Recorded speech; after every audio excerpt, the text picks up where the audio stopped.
Chers enfants du CM2, bonjour. On poursuit notre catéchisme en visio. Et alors que la semaine dernière, nous avions vu Salomon et le songe de Gabaon, où il demande la sagesse à Dieu, et Dieu lui dit, puisque tu as demandé la sagesse et non pas la richesse ou le pouvoir, eh bien, je te donne la sagesse, et en plus de ça, je te donne le pouvoir et la richesse.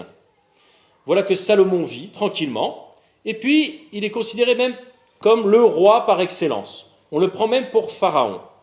Il vit en paix, le peuple d'Israël vit en paix, il y a un seul temple à Jérusalem, dédié à Dieu, bref, tout va bien.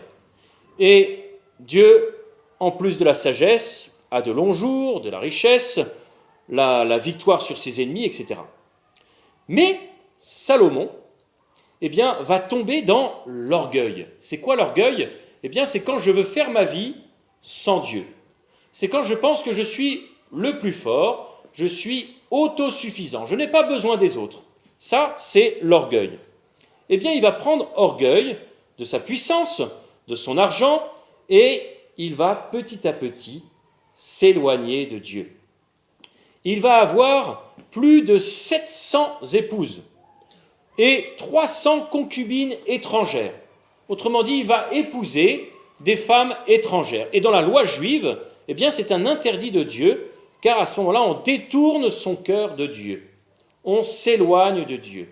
Alors que Salomon avait reçu la grâce de la sagesse, eh bien, il ne va pas rester fidèle à cette sagesse. Il va s'éloigner petit à petit. Et il va même tomber dans l'idolâtrie. Il fait ce qui déplaît aux yeux de Dieu. Son cœur n'est plus tant entier à Dieu, mais il est tourné vers d'autres dieux, vers les faux dieux de ces femmes. Et la pédagogie de Dieu, c'est que Dieu va susciter des adversaires à Salomon pour le réveiller. Il va y avoir des contradictions dans la vie de Salomon pour le réveiller, pour lui dire, mais reprends-toi en main, tourne-toi vers le Seigneur. Et alors, la colère de Dieu va fondre sur le royaume du Nord. Israël, normalement tu as la carte en entier sur la vidéo, et Israël en entier. Ici, Jérusalem, la ville de David, que David a construite comme la capitale, avec Bethléem, ici, sa ville de naissance, toujours Nazareth en haut, si tu veux te positionner, le lac de Tibériade. Donc Israël, le royaume du Nord, le royaume du Sud, le royaume qu'on appelle le royaume de Juda.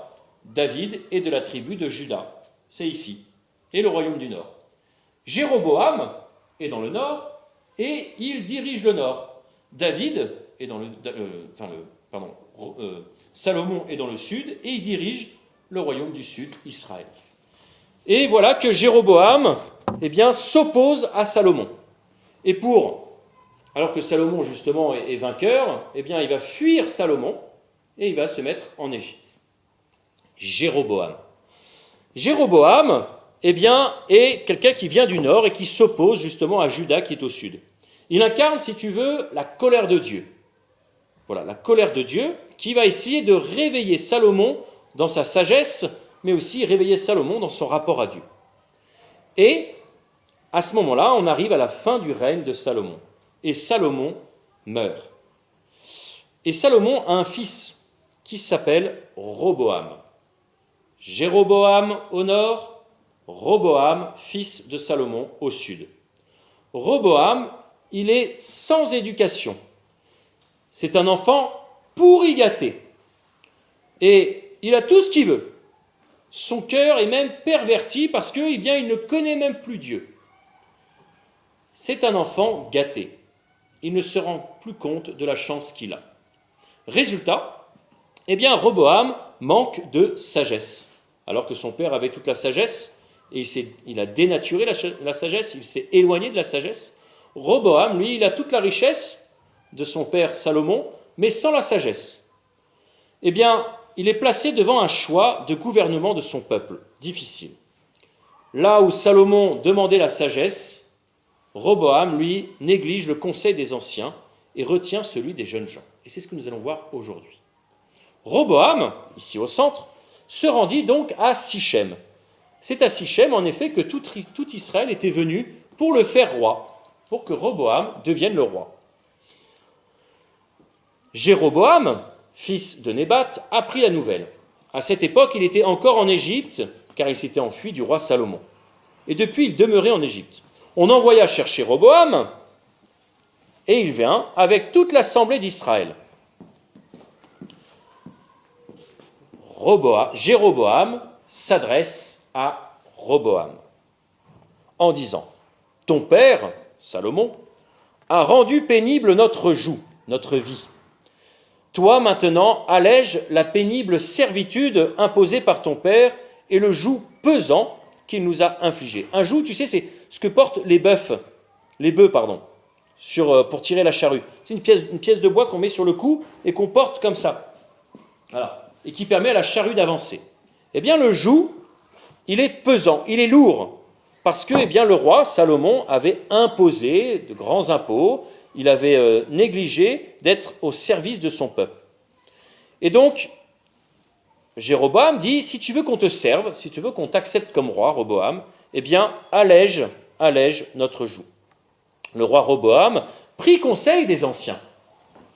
Les anciens, qui étaient pleins de sagesse, ceux qui s'étaient tenus en présence de son père Salomon de son vivant, il leur dit : quelle réponse conseillez-vous de faire à ce peuple ? Les anciens dirent alors : si tu te fais aujourd'hui le serviteur de ce peuple, souviens-toi, le roi, il n'est pas là pour écraser le peuple, il est là pour être au service du peuple. Le président de la République, il n'est pas là pour écraser le peuple, pour leur enlever sa liberté, mais il est là pour être au service du peuple.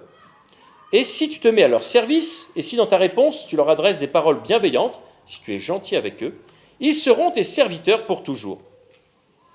Mais Roboam négligea le conseil des anciens, et il se tourna vers les jeunes gens. Et les jeunes gens lui dirent : voici ce que tu répondras au peuple qui t'a parlé en disant : ton père a rendu lourd notre joug. Toi, tu répondras : s'il est vrai que mon père vous accablait sous un joug pesant, je vais moi aussi ajouter encore à votre joug. Vous trouviez que mon père était dur avec vous ? Eh bien moi je serai encore plus dur avec vous. Mon père vous a corrigé avec des lanières ? Eh bien moi je vous corrigerai avec des fouets à pointe de fer. Voilà ce qu'a conseillé les jeunes gens. Roboam, soit il écoute les anciens, la sagesse, soit il écoute les jeunes gens qui n'ont pas d'éducation, qui n'ont pas de sagesse. Le troisième jour, Jéroboam revient, ainsi que tout le peuple auprès de Roboam. Alors le roi répondit durement au peuple. Il leur dit, en négligeant le conseil des anciens, il leur dit : mon père a rendu lourd votre joug. Je vais, moi, ajouter encore à votre joug. Mon père vous a corrigé avec des lanières, eh bien moi, je vous corrigerai avec des fouets à pointe de fer. Voilà que le peuple s'enfuit, et Roboam rendit le joug encore plus dur, et Roboam poursuivit le peuple à travers le pays. Tout Israël vit que le roi Roboam ne les avait pas écoutés. Alors le peuple dit au roi, puisque nous n'avons pas de part auprès de toi, puisque nous n'avons pas de prix à tes yeux, autrement dit, nous allons te quitter. Et voilà que Israël s'en alla dans ses tentes. Les 10 tribus d'Israël rejetèrent la maison de David, et cette situation dure encore aujourd'hui où ceci est écrit. Israël, la terre promise, terre d'unité pour le peuple juif avec ses 12 tribus, se retrouve divisé en deux. Le royaume du nord, le royaume du sud avec Juda, et Israël au nord. Autrement dit, ici, règne Jéroboam, ici règne Roboam. Les 10 tribus d'Israël rejetèrent donc la maison de David. Dès que tout Israël apprit que Jéroboam était revenu, on l'envoya chercher pour qu'il vienne à la réunion du peuple, et on le fit roi sur tout Israël. On le couronna roi du nord du pays. Il ne restait pour suivre la maison de David que la seule tribu de Juda. Ce que ce texte nous invite à saisir, c'est d'abord que ce n'est pas parce que j'ai reçu une grâce de la part du Seigneur que tout va aller être très simple dans ma vie. Il me faut déployer la grâce que j'ai reçue. Il me faut apprendre aussi à être fidèle à la grâce que j'ai reçue. Exemple, tu as été baptisé, tu es enfant de Dieu, eh bien tu dois devenir enfant de Dieu, tu dois être enfant de Dieu. Tu dois apprendre à aimer Dieu en recevant son amour.